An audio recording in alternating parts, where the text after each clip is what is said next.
something come up for you? Just now, between breakfast and now? What happened? Sounds crazy, but Matthew looked really lovingly at me, and I just...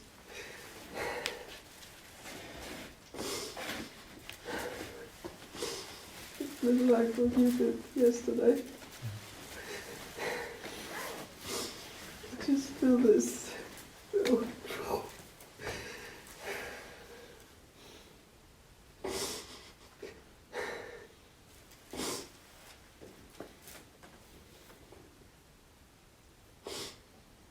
I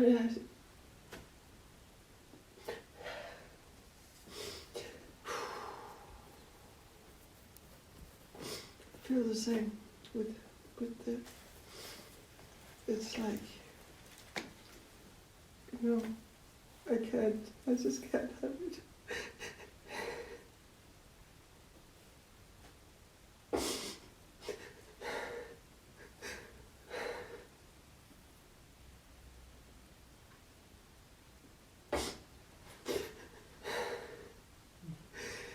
It's just dangerous.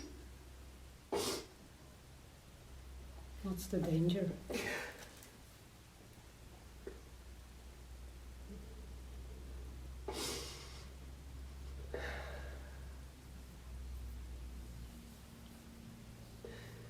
It's like I can much easily have if someone looks angry at me than if they look loving at me.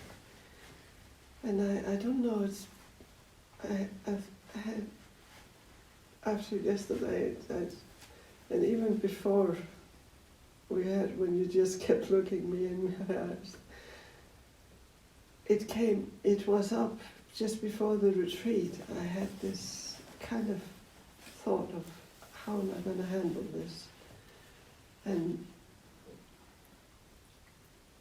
I think it is primarily around men. Yeah, it seems. It seems. Mm-hmm. When I look at it, it seems like that.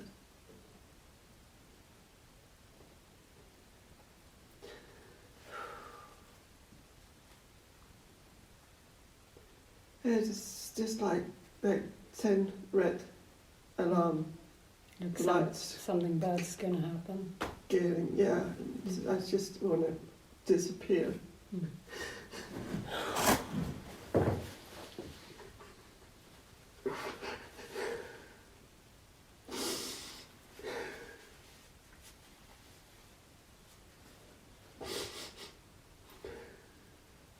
I don't have it with you.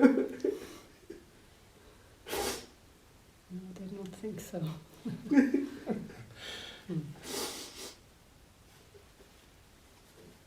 So what do you think? That in your mind, what does it mean when a man loves you, look at you lovingly? What does it mean? It just feels like a threat. A threat. Yeah. In what sense? What is the threat? What do they want something from you? Or what is the belief?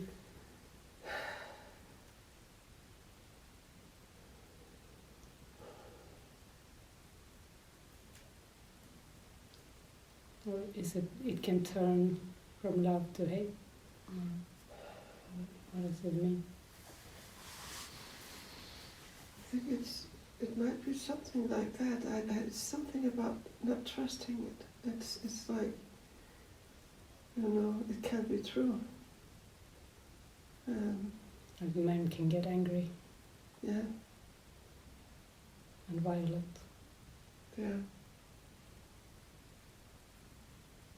And it's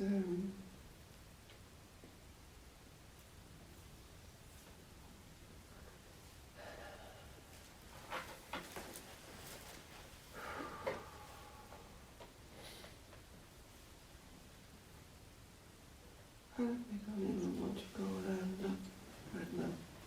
When you ask, what does it mean? There's something about being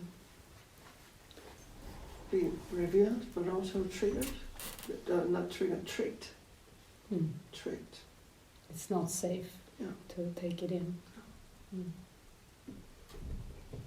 But it costs something. Mm. Yeah, exactly.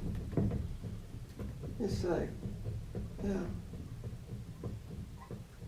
it costs something.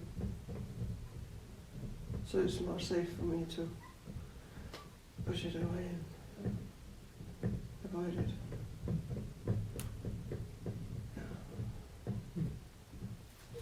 Somehow, I don't know, this thing around attraction, and I don't want to be attractive. I don't want. I don't feel attracted. Mm-hmm. I can do it, like, if I see someone I don't know, Mm. but men that I know, Mm-hmm. it's just it's like this. Do you think? Wall build up. Yeah. Well, we could ask. Barret if he wants, if he's physically attracted to you, and if that's why he has eye contact with you. No, I just love you.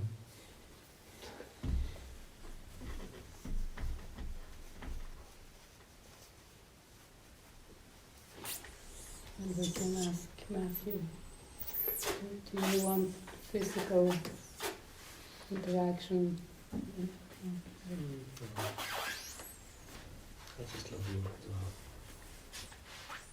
We could ask Dick too, if he has feelings like that for you. I want to love you.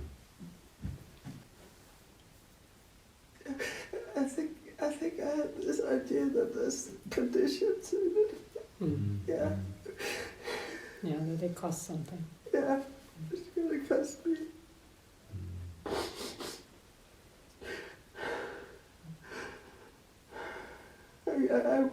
I want to trust this, but there's a part of me that's like,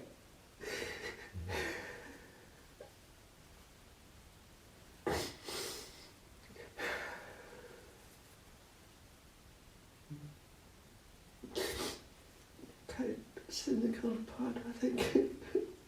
Cynical. Yeah, Mm. it feels like, yeah. Yeah.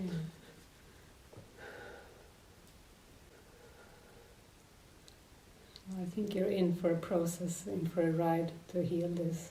You're gonna get convinced that it's not any threat here in love.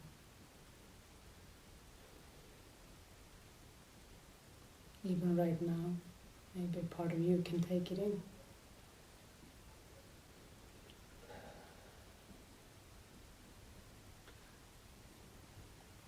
There's a little crack. What's that? I hope there's a little crack Yeah, in the wall. I think it is. I think there is. I've seen the love extended towards you, and I have not had any thought at any moment that it is sexual or that it is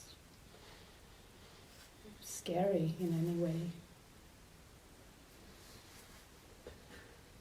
I thought it was sweet and real, natural. I think what comes up here is that any man who actually shows love to me will at some point withdraw it or find out that it's not worth it, and then just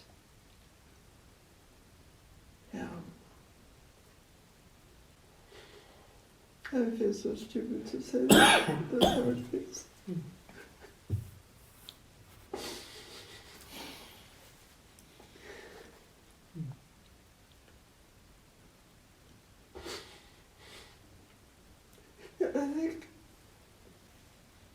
this early on in my life that I really, almost if a man touched me like this,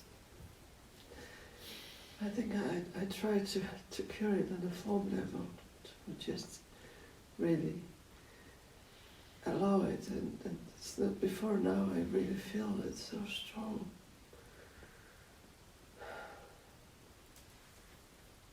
Do you think you are sexually abused?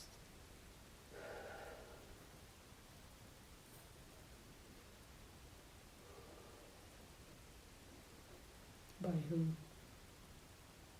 Hmm? By who? Do you think?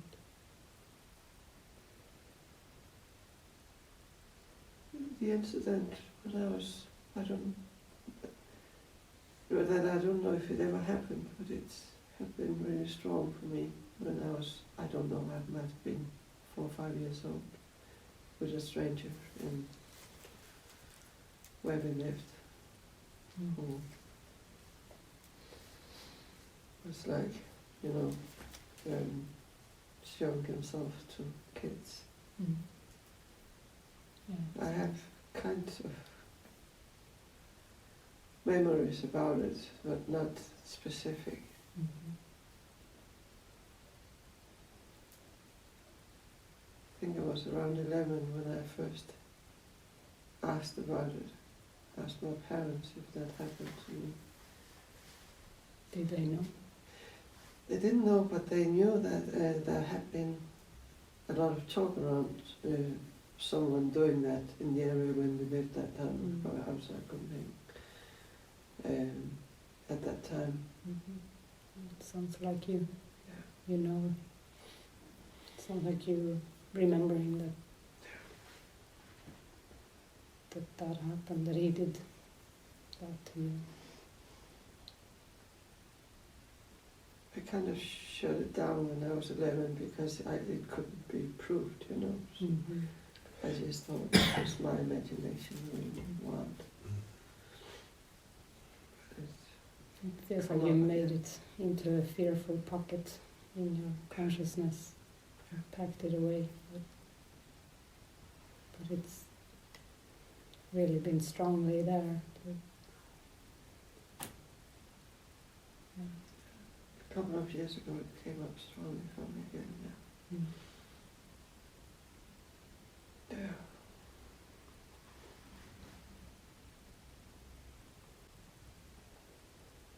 Yeah, I'm glad that you can look at it now and that you can share about it, and the healed part of you can help the other part of you. There's a lot of shame around it. Mm. I feel shameful that I can't receive,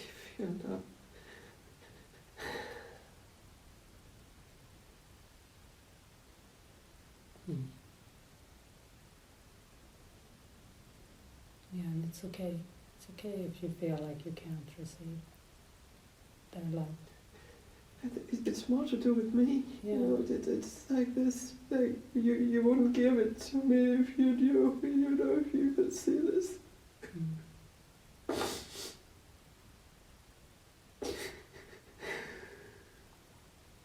But it feels like you feel really stressed about it. Yeah. I feel disturbed about it. Mm. Yeah. But I think when you're ready, when a part of you is ready, you will feel fine about being loved, But there is no stress until then. You can just allow yourself to feel the way you feel.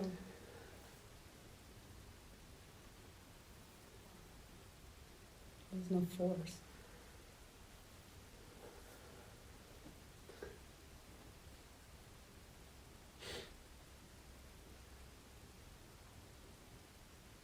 Yeah, and part of me wants to hurry through this. Mm-hmm. Yeah.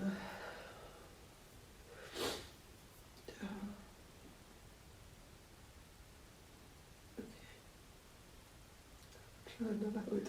Yeah.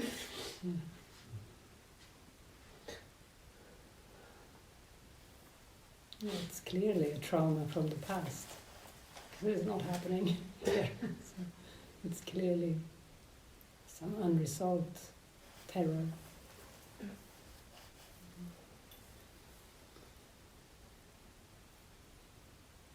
That's probably why I don't want to be attractive. Mm. Mm. Yeah. Don't want to attract anything. But now you're grown up and you are in control. They're not going to do, it's not going to happen again. And if it would, you're strong enough to run away. Or to tell them you don't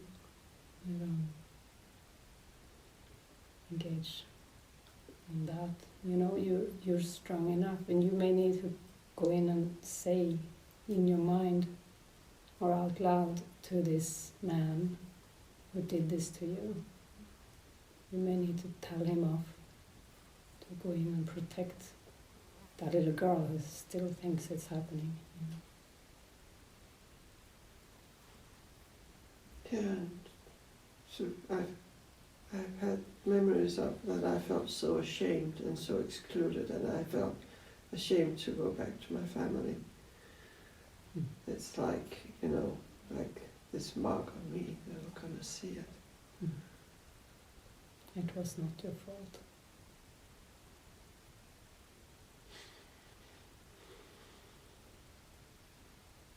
No part of it was your fault.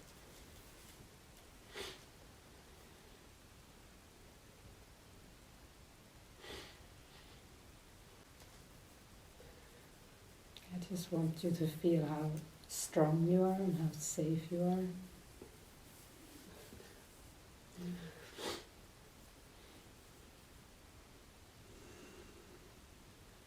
And Spirit says, and loved.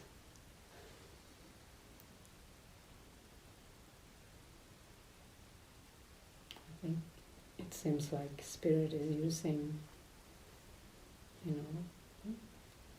guys here and all of us here to just extend love and for you to, for this to be healed and let go.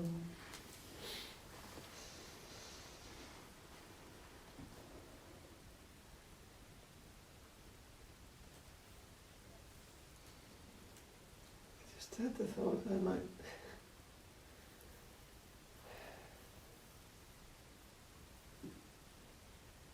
that's a future thought.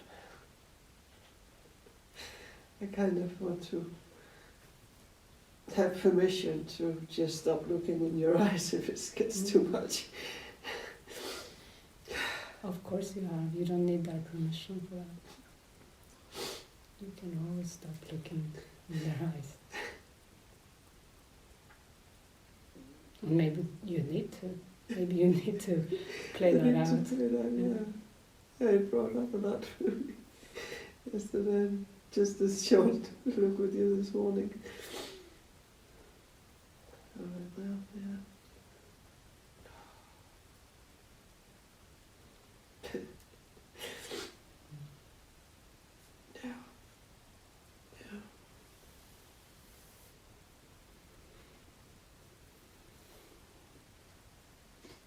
I can allow it to come up. Mm-hmm. Yeah. And thanks for allowing it now, talking about it.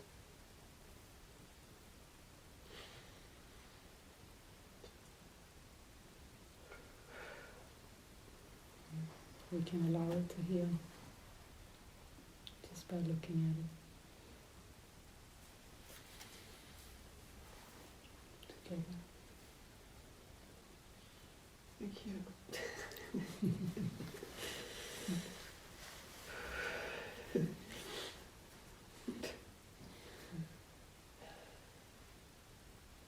Yeah. I even haven't repeated Yeah. like this. With me like that. Wow. Yeah. Mm. Yeah.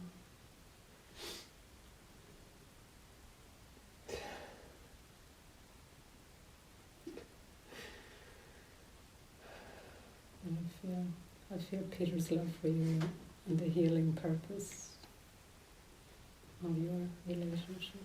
I can feel it. It's good to just allow it.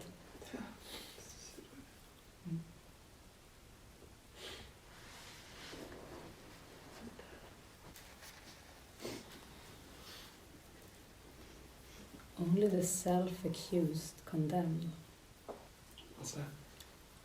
Only the self-accused condemn.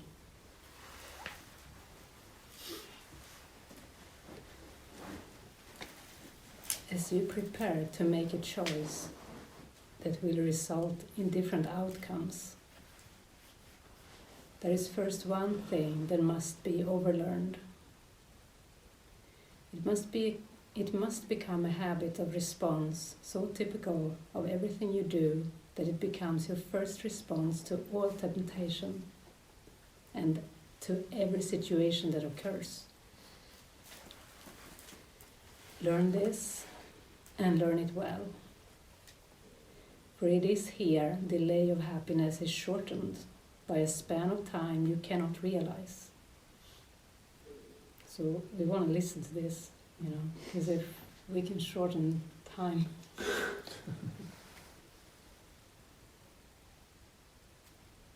span of time you cannot realize. Okay? You never hate your brother for his sins, but only for your own. Whatever form his sins appear to take, it but obscures the fact that you believe them to be yours, and therefore meriting a just attack. Whatever form his sins appear to take, it but obscures the fact that you believe them to be yours, and therefore meriting a just attack.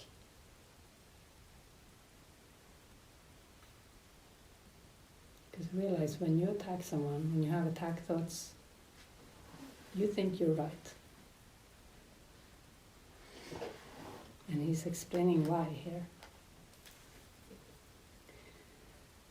Why should his sins be sins if you did not believe they could not be forgiven in you? Why are they real in him if you did not believe that they are your reality? And why do you attack them everywhere except you hate yourself? Are you a sin? You answer yes whenever you attack. For by attack do you assert that you are guilty and must give as you deserve. And what can you deserve but what you are? If you did not believe that you deserved attack, it never would occur to you to give attack to anyone at all. Why should you? What would be the gain to you? What could the outcome be that you would want? And how could murder bring you benefit?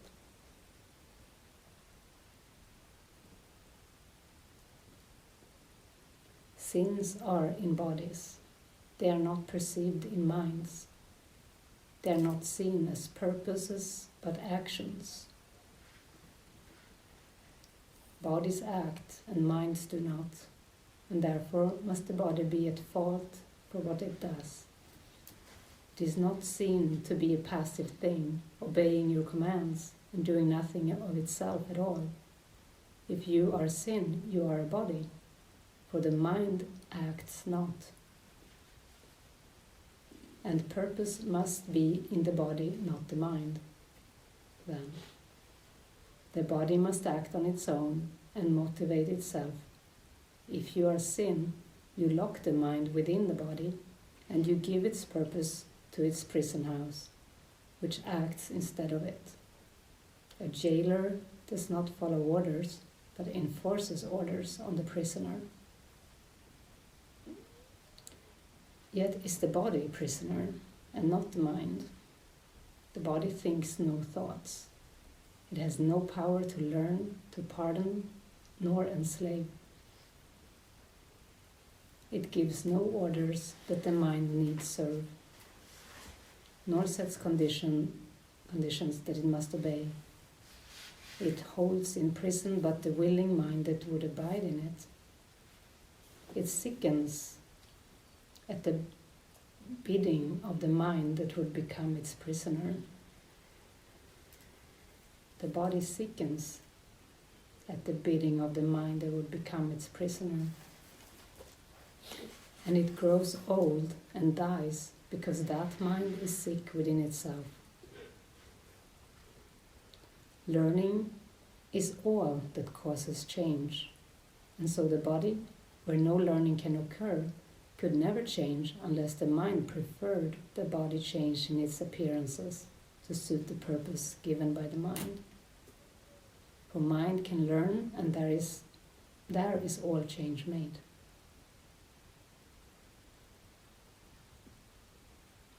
The mind that thinks it is a sin has but one purpose, that the body be the source of sin, to keep it in the prison house it chose and guards and holds itself at bay, a sleeping prisoner to the snarling dogs of hate and evil, sickness and attack, of pain and age, of grief and suffering. Here are the thoughts of sacrifice preserved, for here guilt rules and orders that the world be like itself, a place where nothing can find mercy, nor survive the ravages of fear, except in murder and in death. For here are you made sin, and sin cannot abide the joyous and the free, for they are enemies which sin must kill. In death is sin preserved, and those who think that they are sin must die for what they think they are. So let us be glad that you will see what you believe, and that it has been given you to change what you believe. The body will but follow. It can never lead you where you would not be. It does not guard your sleep, nor interfere with your awakening.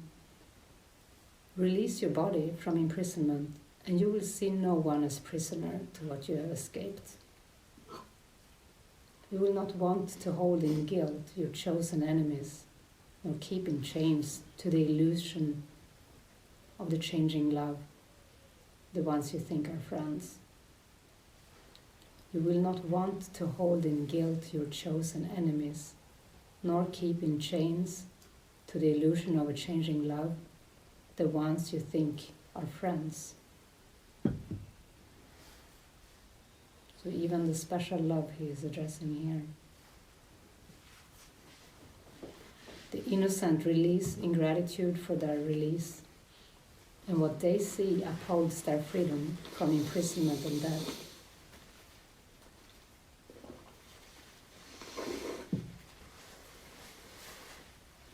Yeah, this is a very strong message. Open your mind to change, and there will be no ancient penalty exacted from your brother or yourself. For God has said, there is no sacrifice that can be asked. There is no sacrifice that can be made.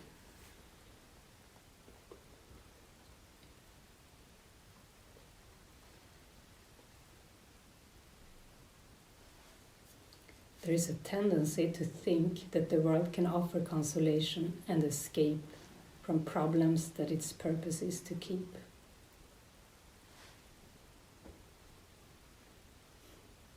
Why should this be? Because it is a place where choice among illusions seems to be the only choice, and you are in control of outcomes of your choosing. Thus you think within the narrow band of birth, from birth to death, a little time is given you to use for you alone, a time when everyone conflicts with you, but you can choose which road will lead out of conflict and away from difficulties that concern you not. Yet they are your concern. How then can you escape from them by leaving them behind? What must go with you, you will take with you, whatever road you chose to walk along. Real choice is no illusion, but the world has none to offer. All its roads but lead to disappointment, nothingness, and death. There is no choice in its alternatives. Seek not escape from problems here. The world was made that problems could not be escaped. Be not deceived by all the different names its roads are given. They have but one end, and each is but the means to gain that end. For it is here that all its roads will lead, however differently they seem to start, however differently they seem to go. Their end is certain, for there is no choice among them. All of them will lead to death. On some you travel gaily for a while before the bleakness enters, and on some the thorns are felled at once.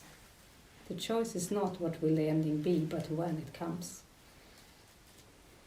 There is no choice where every end is sure. Perhaps you would prefer to try them all before you really learn they are but one. The roads this world can offer seem to be quite large in number, but the time must come when everyone begins to see how like they are to one another. Men have died on seeing this, because they saw no way except the pathways offered by the world. And learning, they led nowhere, lost their hope. And yet, this was the time they could have learned their greatest lesson. All must reach this point and go beyond it. It is true indeed, there is no choice at all within the world. But this is not the lesson in itself. The lesson has a purpose, and in this you come to understand what it is for. Why would you seek to try another road, another person, or another place when you have learned the way that the lesson starts, but do not yet perceive what it is for? Its purpose is the answer to the search that all must undertake who still believe there is another answer to be found. Learn now, without despair, there is no hope of answer in the world. But do not judge the lesson that is but begun with this. Seek not another signpost in the world that seems to point to still another road. No longer look for hope where there is none. Make fast your learning now, and understand you but waste time unless you go beyond what you have learned to what is yet to learn. For from this lowest point will learning lead to heights of happiness, in which you see the purpose of the lesson shining clear and perfectly within your learning grasp. Who would be willing to be turned away from all the roadways of the world, unless he understood their real futility? Is it not needful that he should begin with this to seek another way instead? For while he sees a choice where there is none, what power of decision can he use? The great release of power must begin with learning where it really has a use. And what decision has power if it be applied in situation without choice? What decision has power if it be applied in situations without choice? The learning that the world can offer but one choice, no matter what its form may be, is the beginning of acceptance that there is a real alternative instead. To fight against this step is to defeat your purpose here. You did not come to learn to find a road that the world does not contain. The search for different pathways in the world is but the search for different forms of truth, and this would keep the truth from being reached. The search of different pathways in the world is but the search for different forms of truth, and this would keep the truth from being reached. Think not that happiness is ever found by following a road away from it. This makes no sense and cannot be the way. To you who seem to find this course to be too difficult to learn, let me repeat that to achieve a goal, you must proceed in its direction, not away from it. and every road that leads the other way will not advance the purpose to be found. If this be difficult to understand, then is this course impossible to learn, but only then, for otherwise it is a simple teaching in the obvious.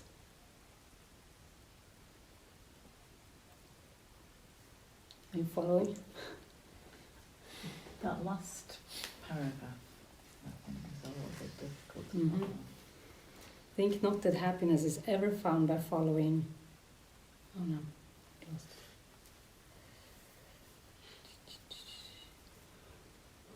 By following a road away from it. So he's saying following any road of the world is following a road away from happiness. Yeah, I got that part. I think just a bit further down, my mind just didn't want to listen or something. Yeah, I think that happens sometimes.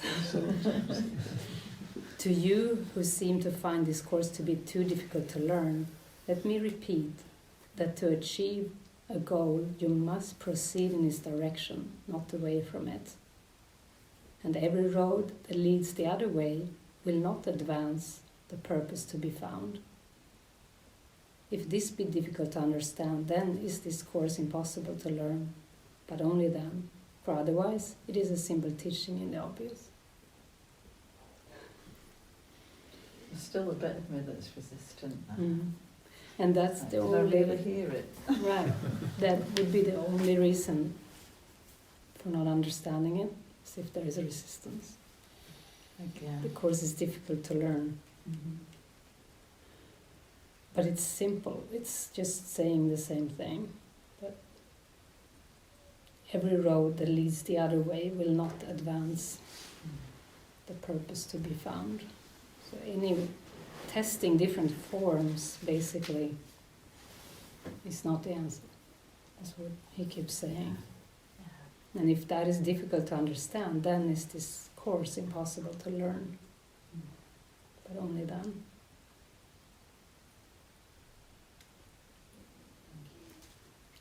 There is a choice that you have power to make when you have seen the real alternatives. So the real alternatives is like either you see all the different choices in the world, I can judge and dismiss this form, that form, this form, that form, this person, this situation, this community, that formation, you know. All that is the roadways of the world. The idea that you can judge and choose. And the other alternative is the forgiveness, is to go within. You know, that's the only alternative. And this is the section I started reading. He started by saying there is something you need to learn and overlearn and respond to in any situation. So you never react to your brother's sins, but only to your own. That's why you attack. That's where we started. And then comes all of this. Where was that in the text? That was the text, the first bit, wasn't it? Self-accused. The self-accused. Mm-hmm. And then you went into a lesson? No, then I went into the next, the following section is called the real alternative. Okay. Yeah. Mm. Yeah, because when I listen to a lot of the time I just zone out. Yeah. Yeah, because there is resistance to Yeah. this. Yeah. Anxiety or something. Crazy, isn't it? Resistance to that. Yeah, Yeah. the piece of resistance Mm. attached. Attached to sin. Mhm. Attached on your back. You carry it. This course attempts to teach no more than that the power of decision cannot lie in choosing different forms, or what is still the same illusion and the same mistake. All choices in the world depend on this, that you choose between your brother and yourself, and you will gain as much as he will lose, and what you lose is what is given him. How utterly opposed to truth is this? And all the lesson's purpose is to teach that what your brother loses, you have lost. And what he gains is what is given you. How could it be any different if we are one mind? And then he proclaims here about God, he has not left his thoughts. But you forgot his presence and remembered not his love. No pathway in the world can lead to him, nor any worldly goal be one with his. What road in all the world will lead within, when every road was made to separate the journey from the purpose it must have, unless it be but futile wandering?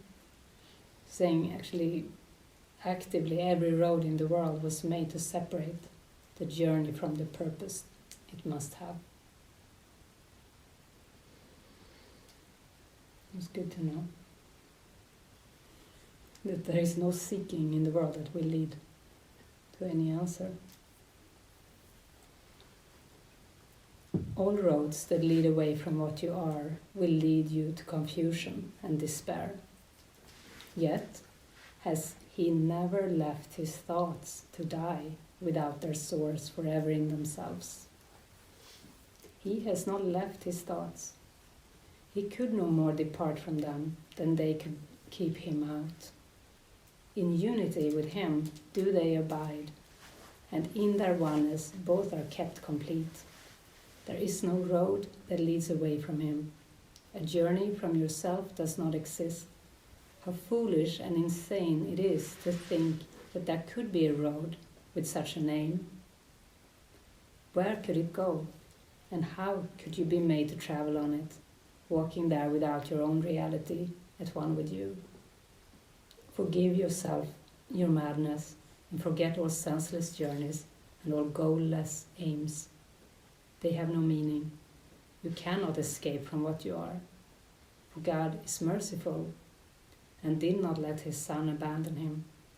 For what he is, be thankful, for in that is your escape from madness and from death.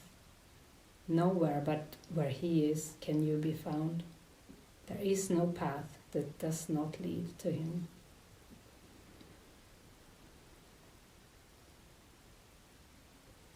So all the roadways of the world lead to death, but there is no path that does not lead to him. It's a matter of perspective. Yeah. So seeking outside, that's what the world is.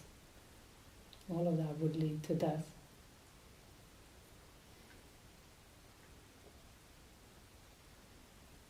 But going within, he's saying he's always there. There is no path that does not lead to him. We have to change our mind about our mind. We have to stop hating and stop perceiving sin outside. And we see it, if we feel hatred and anger against someone who is happy, we see our mind we have projected something, self-hatred, so we need to keep being willing to forgive. That's all.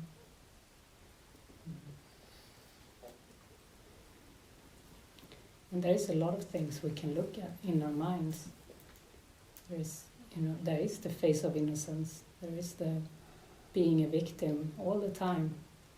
If there is a belief in victimhood that is strong, it will keep rolling in the mind, and there will be constantly a defense to explain, like, they did that to me, you did this to me, I don't understand, but I did good.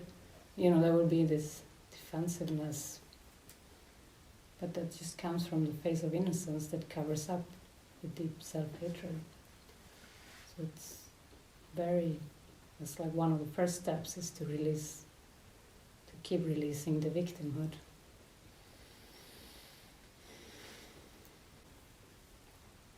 Any thoughts on this?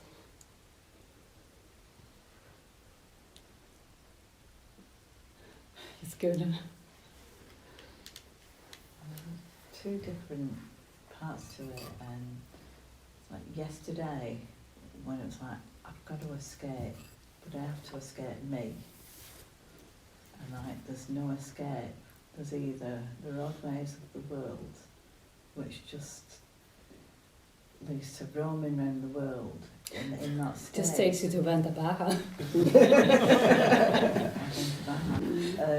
But yeah, that feeling of like being so lost and having to roam because there's nowhere to go or face, you know, whatever it is, you know, that needs forgiving. And then feeling like, I don't know how to do that, but somehow, you know, the roadways of the world lead back here. And yeah, and there is just this feeling, it's still there with me, like a big emptiness, and it's raw and it hurts actually inside of me. It's okay to cry. It's Pardon? okay to allow it. Yeah. It feels really, yeah, like somebody's put a corset on me or something. It's really, really tight around here. But then there's what I'd like to just talk about is this place where I am really, you know, really so hateful to myself. And it came up really well this morning in a very little thing. It was the lid of the little thing. Yeah. Yeah, because I found it without lid. Yeah, so you found the top part, but Matthew and you had found the lid. So I asked him, and he said, "Oh, he'd left it in here." And he asked, "Has anybody seen it?" And Anna said, "I think so, yeah." And she went to look for it, and she said, "It's gone." I said, "Did you throw it away?" And she said, "Yeah." And I thought, okay, I can sit with that. That's okay. Then Karen said, "Well, it's probably in the bin. You can go and look in the bin." And I was so outraged by it. You know, like I would be expected to go and look in the bin for something that, you know, had been preserved and left on the table, and it's like, okay, what do I do with this now? Because that's a grievance against my brother, and there's like, yeah, it's not there now because I kind of like felt it, but it was like I want to attack myself because what I did with that was I tried to speak up to how I was feeling, but that's where I get lost. It's like I'm not allowed to speak up, but I don't know what to do with it if I don't. So I get really lost there because I can't remember what I said, but something like, well, thanks for the invite, but I'm not going to go and look in the bin for it. But I felt so bad for saying something then. Felt really like, oh God, I'm going to get punished for saying something. That's how it feels. You know, to be honest, but I don't know how to, I can't always find the words, so it comes out all wrong somehow.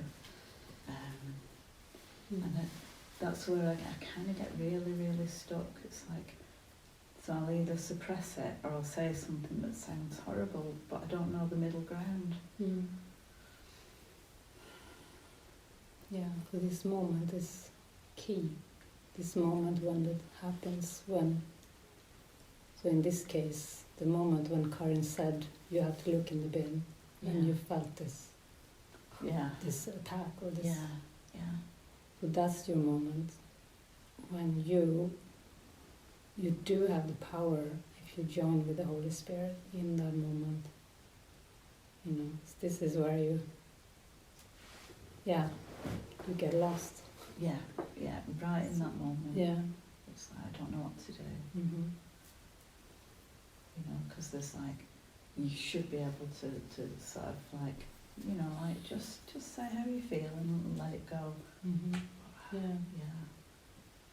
So now by looking at it, you can even slow it down. Go and look in the bin. Like we can slow down. So you have time to, because I think sometimes you know, when things go fast, you feel really threatened, and then you don't know what to do, and then Yeah. this self-attack Yeah. comes in. It's like it's wrong to say something. I feel guilty if I say something, but I feel suppressed if I don't. What would you like to say or have said? Yeah, just that, that really feels a bit off. I don't like the idea of having to look in the bin for something that I didn't put in the bin. Or, I don't know the words, but yeah. Oh, that worked. Yeah. Yeah. But the guilt comes up with saying anything, so it's like I just want to suppress. But after the event, it feels like easier to do, but not at the time. Like I'm wrong somehow. I shouldn't speak. I should be okay with anything. Well, this is practice. And that gap starts to narrow between, here it was an hour or whatever later, but you could say it, and then maybe it's 10 minutes at some point, and then at some point you'll be able to actually move through it all and say what feels right for you.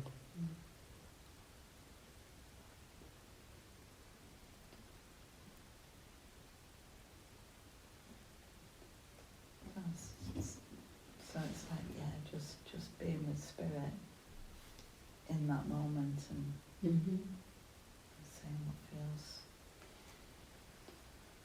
feels guided, but it is so fast. It's like, it's easy to miss that moment or come out, blurt something out and then feel bad.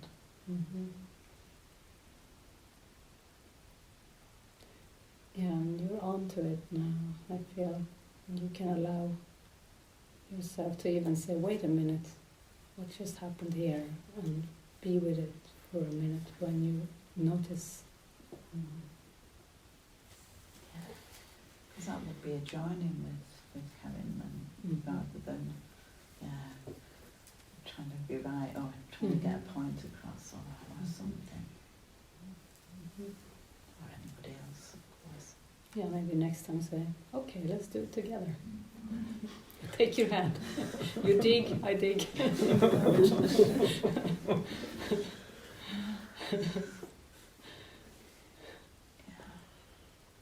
Or something that the Holy Spirit inspires. Say what? Yeah, to say something that the Holy Spirit inspires you to answer. It sounds silly, but it feels like I'm wanting. But it is in that moment.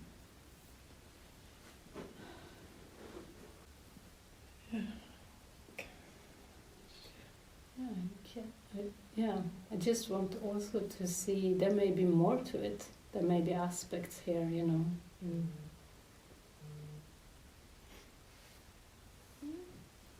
Yeah, beliefs, that you can look at.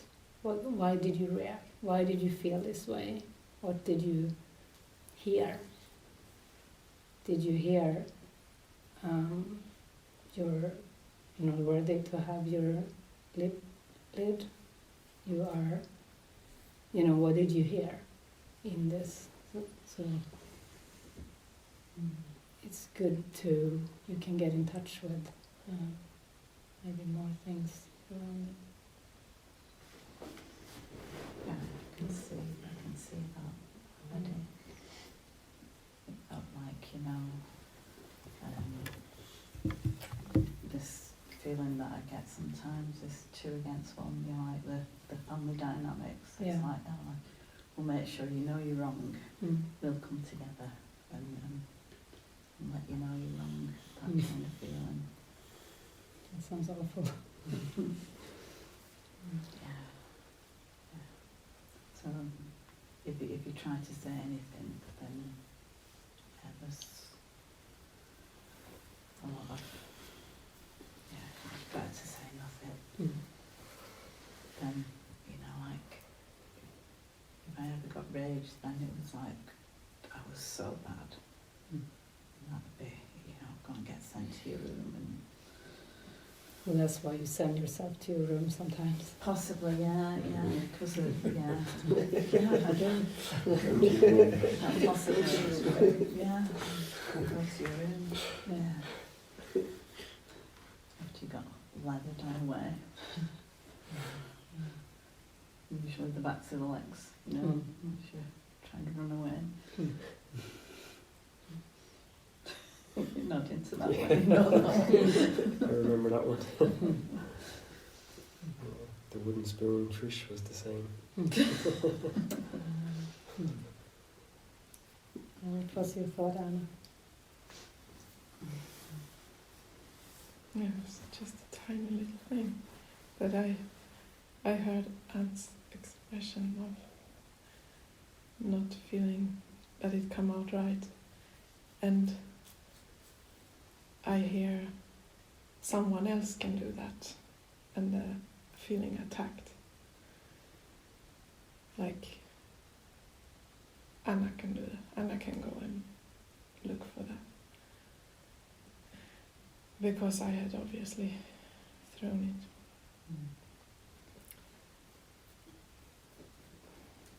it. And Karin knew it? No, No, okay. No. I just said it might still be in the bin because Okay. Anna said it's thrown out. And that was a suggestion, if she wanted her lid. Yeah. And then the story comes, yeah. Yeah.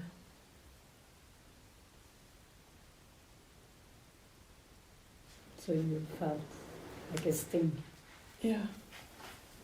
because you were just cleaning here, clearing stuff. You didn't know what this lid No, was. I think I was guilty because I choose to throw it. Did Why? you know it was Anne's lid, glass lid? Yeah, there were two little lids yesterday. And I was cleaning the table and it was a bottle, cola bottle. So I thought it was waste things. But then when I look at it, there is something wanting to clean up on the surface, wanting to like make beautiful.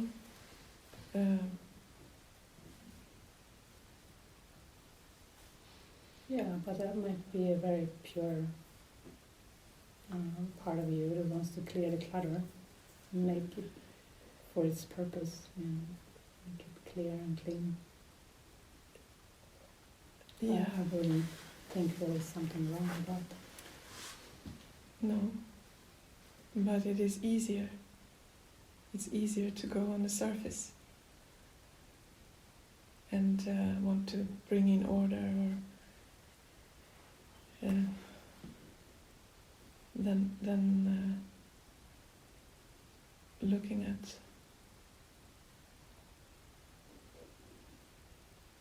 my perception or deeper in what is it.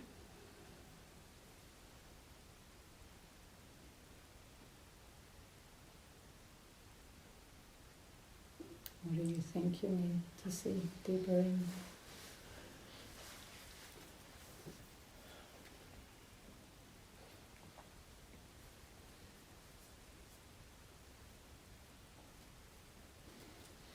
Well, not protect the how it looks.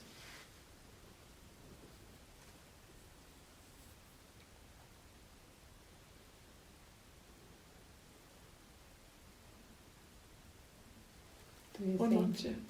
judge how it. But maybe how it looks on the surface reflects how it is inside.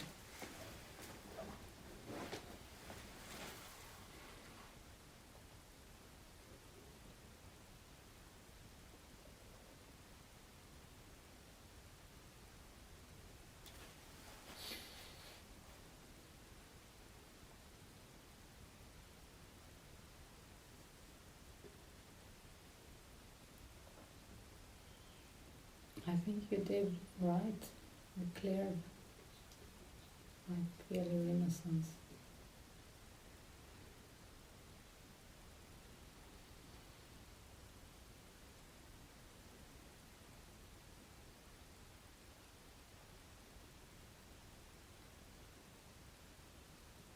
I hear the word right again. Heard that before.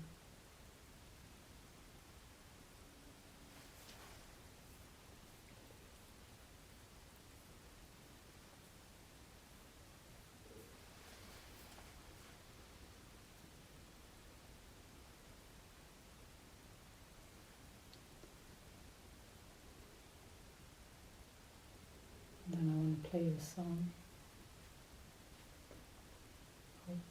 Hope has a place in a lover's heart.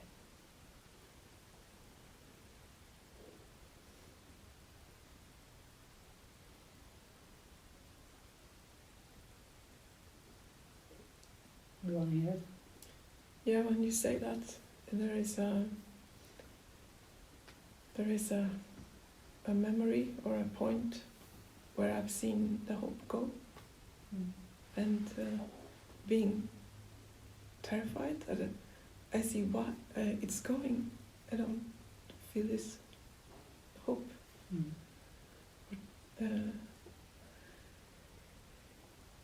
And there was nothing I could do about it.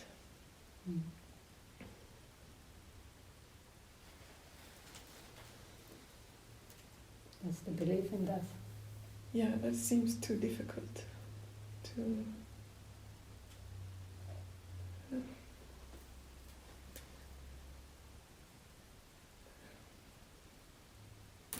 hope wants to come back. Mm-hmm.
you come back a little bit?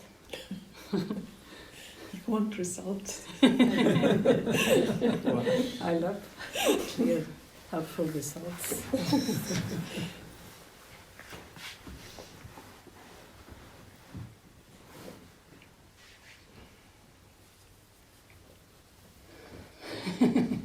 And you don't have to people please. No, thanks.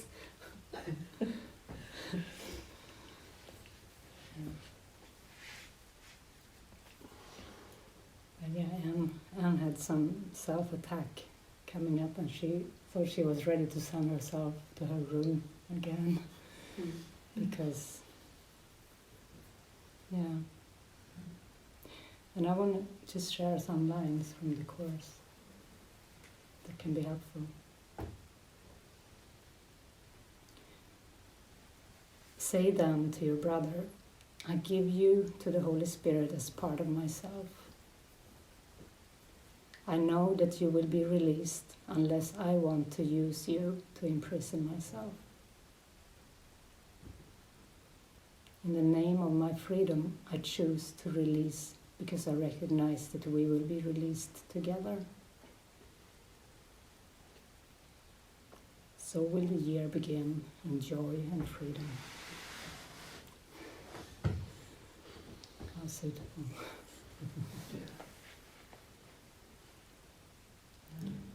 Listen to that this morning, actually. Mm. Same lines.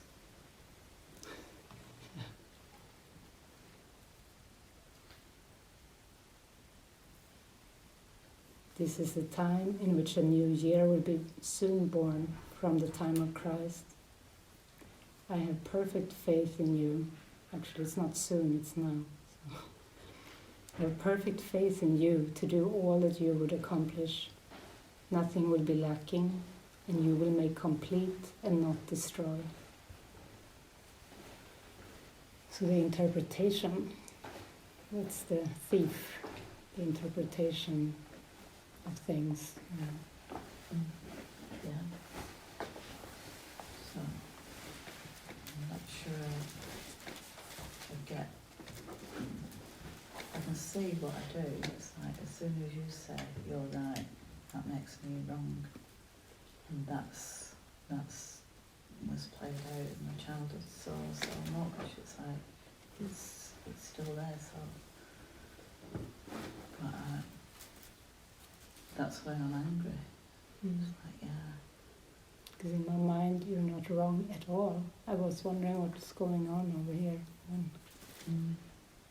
Yeah. Yeah. But that's the interpretation. It's like, how do I stop doing that? How do I stop, like making myself wrong? And probably by doing this, by joining with Anna, even in your mind, even when this happens,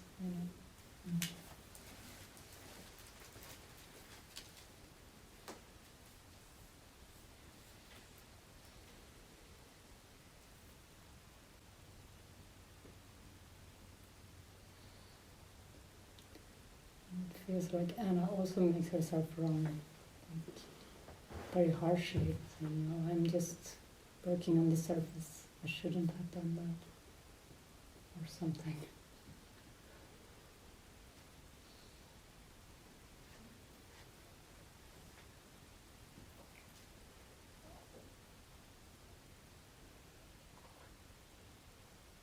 The ego is such a harsh energy. It's such a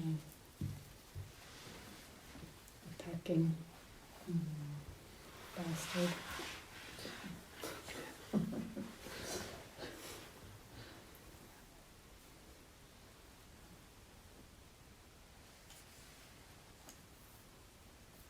Well, I see something in that also. That maybe some guilt somewhere for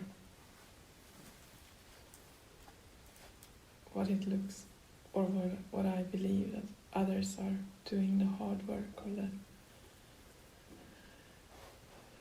like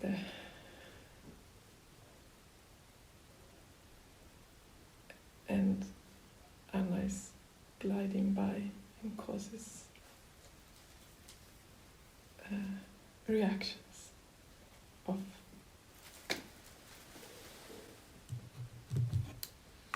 because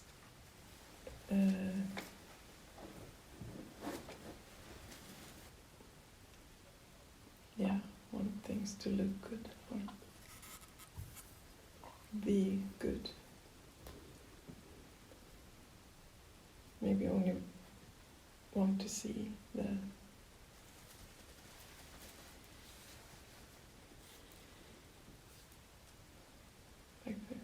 good side of it, pretty side.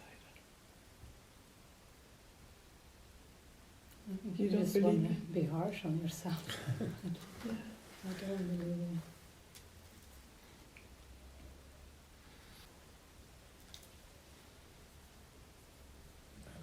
I don't think anyone believes this picture you're painting of yourself, other than maybe you. I don't know.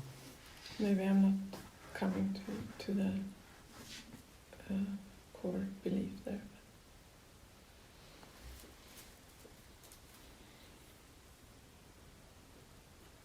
How do you feel with Anne? Do you feel clear and just love, or do you feel something? Maybe a little fear of betrayal from I think also past experience. Betrayal. Feeling betrayed, that there would be hate towards me underneath. Something like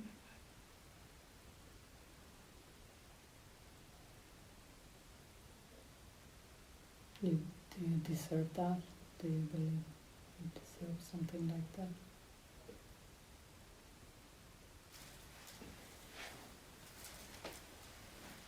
Or you just believe that's the way it is? I believe that's the way it is, yeah. Maybe that is that love can turn to hate and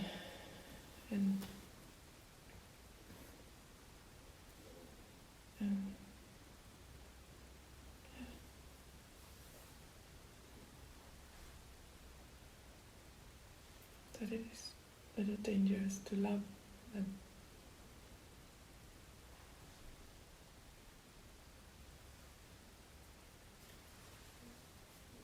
Or to receive love.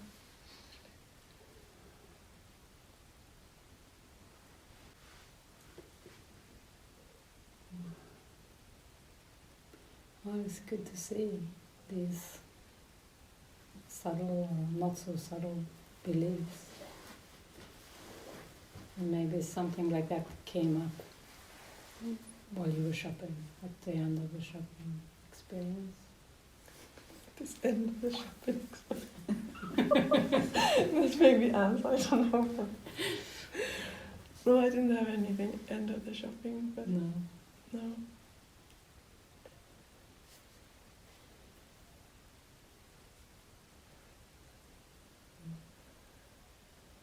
And the thing that came up for me around that was it just felt slow. I just felt, that's the thing. And there was something more about the floor cleaning. Well, that was part of the slowness. It was like, just by the floor cleaner, and then we went round and you had a conversation with somebody. We ended up buying the same floor cleaner. It was like, could you not just trust me over? That's okay. I'll clean the floor, because it took so long to buy one.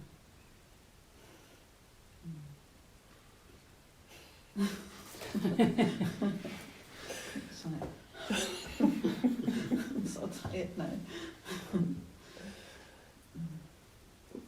And for you, the belief came up that, she doesn't trust you Yeah. to choose the floor Yeah, cleaner. so I can't choose anything. I've just got to go along with this. So maybe that contributed to the heaviness. Yeah. Yeah, that's interesting. Because I even think you were doing the decisions that day. Many decisions. Yeah.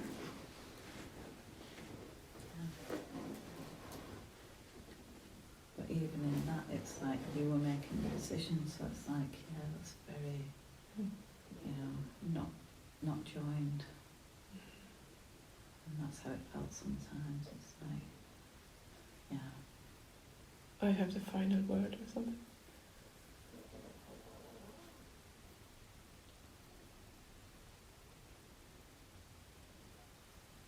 Yeah. Yeah, no.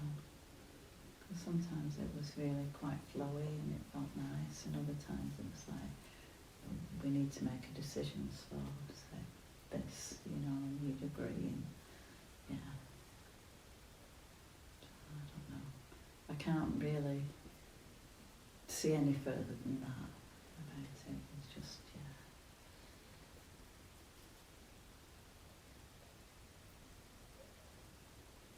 But at the same time, it does feel healing, like we can work through these things together and see where we're going. It's just a remembering to stop sometimes. And having that in mind more than we do.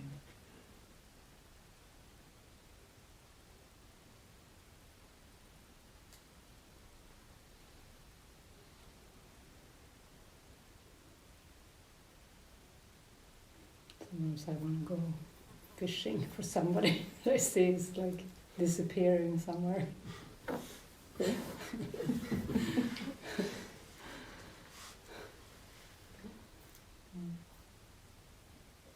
Are you casting a line for Solveig? Yeah, I did. But I think I got it.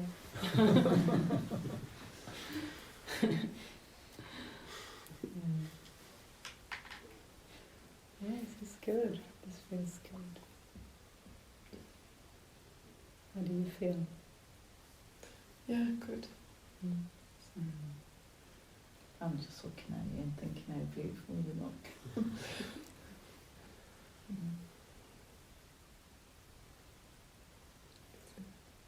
Senora, you.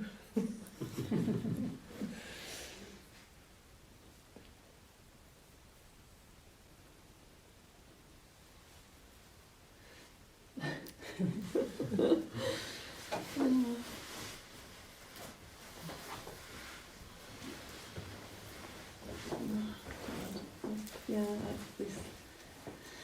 this part of me thinks like, oh, this is great. I can see, like, it's so healing, and it's really an example of how they're both innocent, like, just to show that innocence. But then there's another part of me saying, it's like painstaking, like,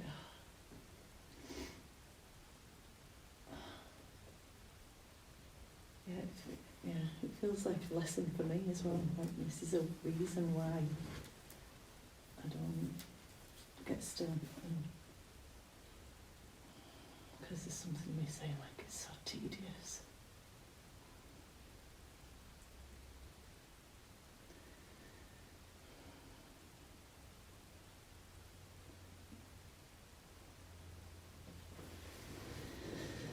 Yeah, and I think what's come up for me all morning, sat round the breakfast table, the same feelings.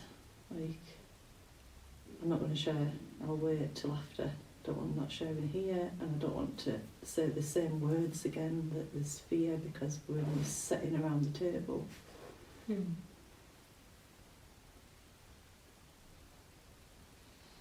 then came and sat in here, and there was still just sitting with the fear. And then even as you were sharing that, all that paragraph, it's like fear of present joining.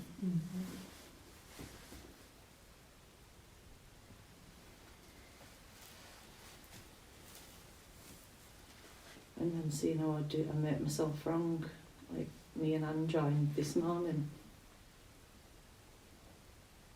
And afterwards, and it felt like, probably not at the time, but afterwards, it's like I can see the intention. It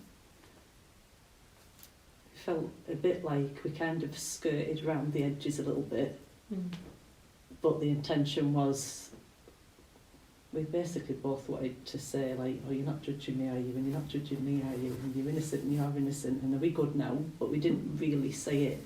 But then I make it a we problem. Mm. Instead of thinking, no, it's just me that feels I've done it wrong. Done what wrong? Yeah, I've done it wrong. I haven't really said what I wanted to say. They haven't been direct. And something you wanted to share. Yeah. Can you do that now?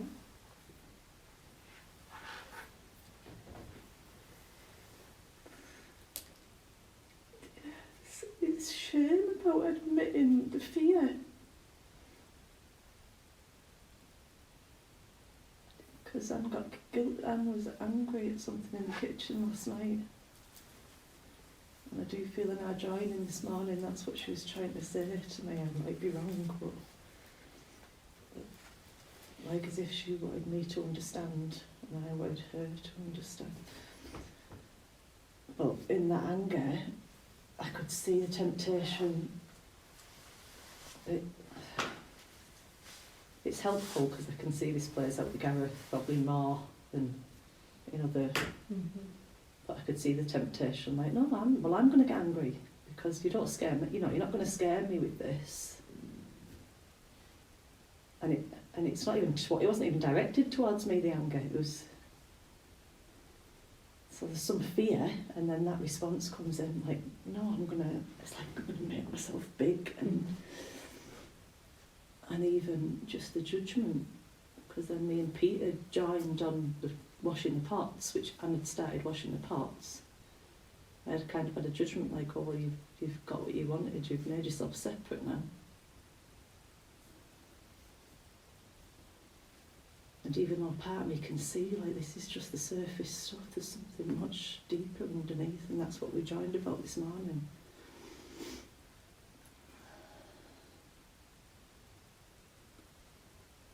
And then it was, probably in bed last night where, suddenly I see it clearer.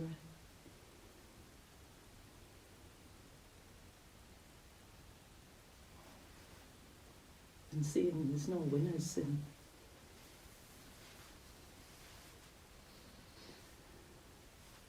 Yeah. When you said, like, go to bed and think about what it is you want to give up, it's that, the anger, like, it just doesn't serve anyone, it's not. I just want to quickly get to the fear and make that it's okay, it's alright, I feel scared. Mm.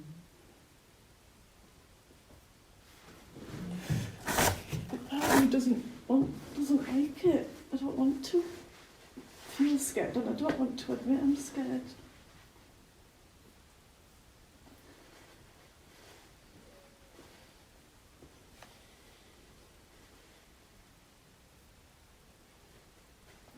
Yeah, but maybe that is okay to admit to yourself.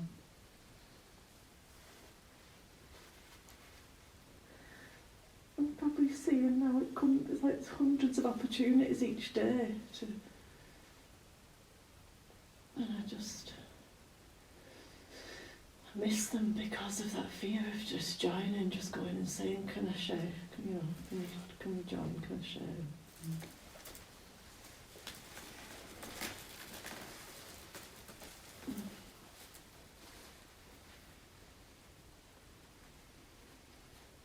It's a bit like what I was saying, like sometimes it's so automatic, it does feel like I need to slow the words right down.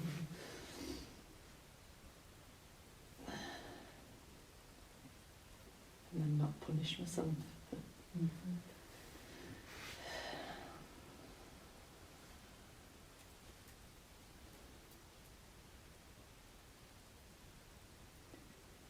And to think that the section that I turned to randomly yesterday, I can see the craziness that happens because of that, of not stopping there. Definitely do not want that.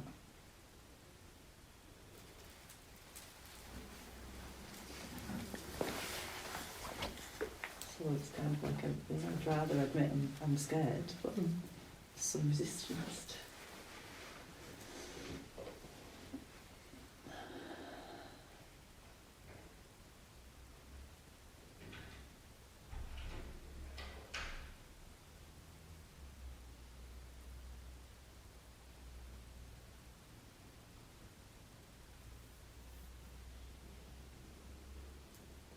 there's a fear around being scared. I think I just need to share this bit because I come to the community house and then I go back to Gareth. And there's obviously, it's quite unconscious, but there's some fear, like, oh God, what accusations are going to come, what questions, what...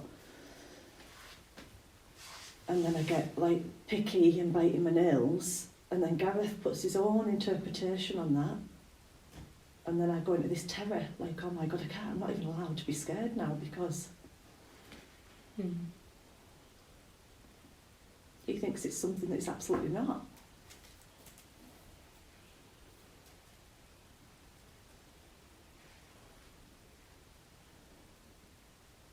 And then that makes the picking and the biting worse, and then Gareth gets more suspicious.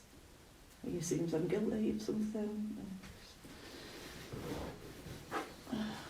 And then I must feel, they don't even try to work out, like, what do I feel guilty about, but just choosing the wrong thought system, isn't it? It's just...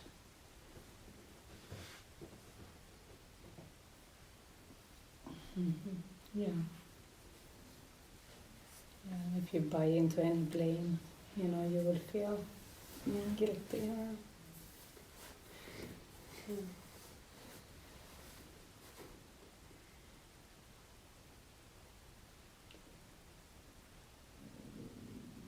But to keep remembering your innocence and just speak from that place.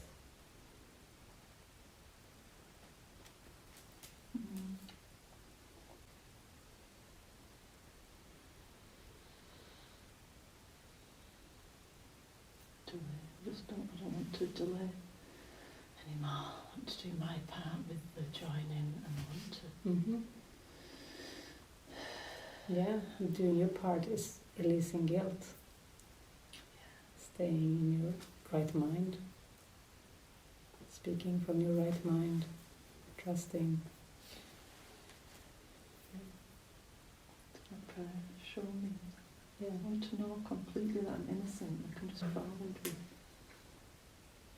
Because it kind of feels like how much more.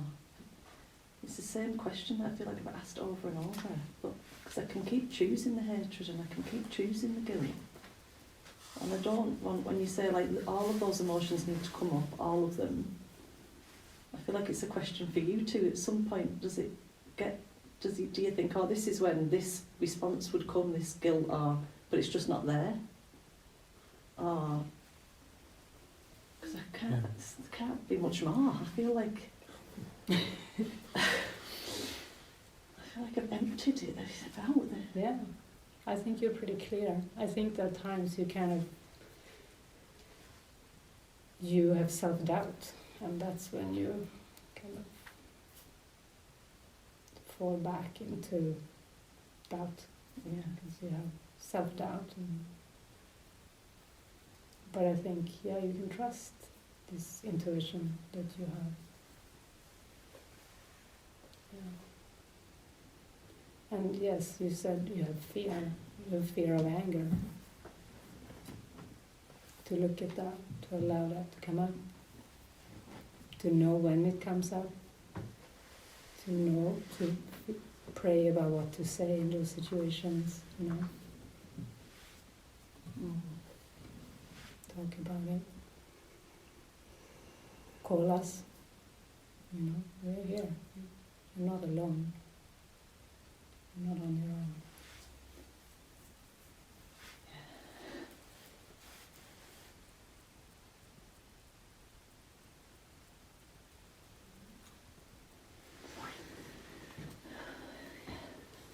Yeah.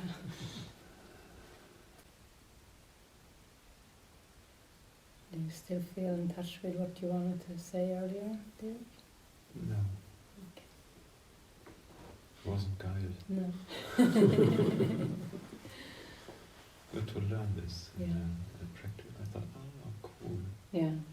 Good to learn what is guided. Yeah. And what. Yeah. Because this is exactly one of my points, to be guided. Yeah. So not by my own... Not by impulse. Not by, these impulses are body impulses, miracle impulses, Maybe sometimes when there is an emotional share, sometimes you there's something in you that kind of responds and wants to speak at that moment. Yes, Yeah. out of fear, and it feels, as if I think I have to share in general, or it is expected, or it is like a force, also compelled to, Yeah. No, it's never expected. or I have to. It's like an inner impulse, Compelled. compelled to share, but it's not. The question is, maybe is it helpful? Is it really? It isn't real anyway. Yeah. Sometimes it's the ego, like saying, "Oh, I'm here. I'm here too," or like we want to Yeah. make ourselves heard, but there is nothing maybe there. So could it, does my ego use this tool sharing? No. Maybe sometimes it So- wants, like in those times when, like you and I were both like, "Oh, is it guided?" And then the feeling was to wait, and then it wasn't. So at that moment, yeah, the ego would have used that tool of sharing. But you were onto it. You were. A part of me felt it as well, Mm. because your I could say your advice or your question, you questioned it, and it felt right, or it felt adequate. So I could say, okay, I question myself about this sharing and this, how it feels, the intention behind it. And right now it feels, it's my learning. Mm-hmm. It's beautiful. Thank you. Yeah.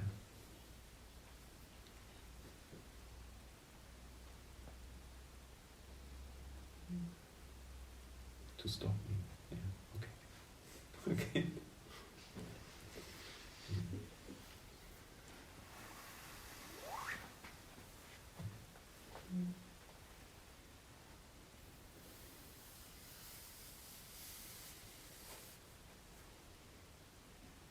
It feels like we have gone through some very helpful things this morning so far.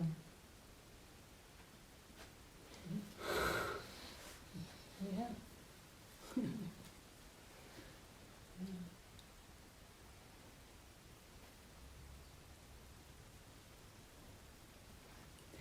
Two different scenes from two movies that come to mind about how to use time. And one is from The Matrix and one is from Waking Life. In The Waking Life is this scene where they discuss, like, they talk about time.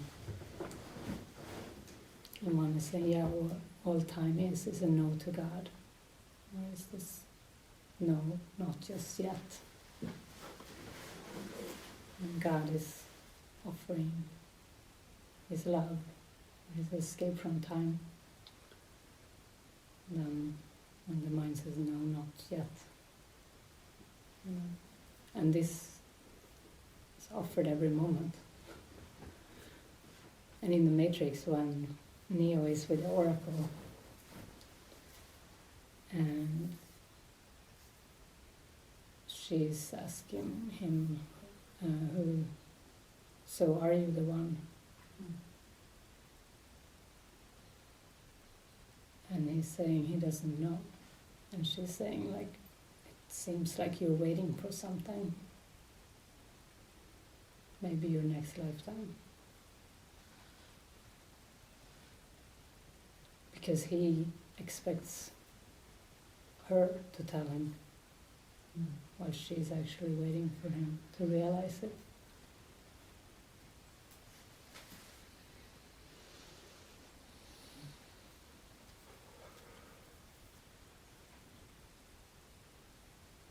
And she gives him time by looking in his mouth. You know, she does different things, meaningless things, but like giving him some extra time to realize it.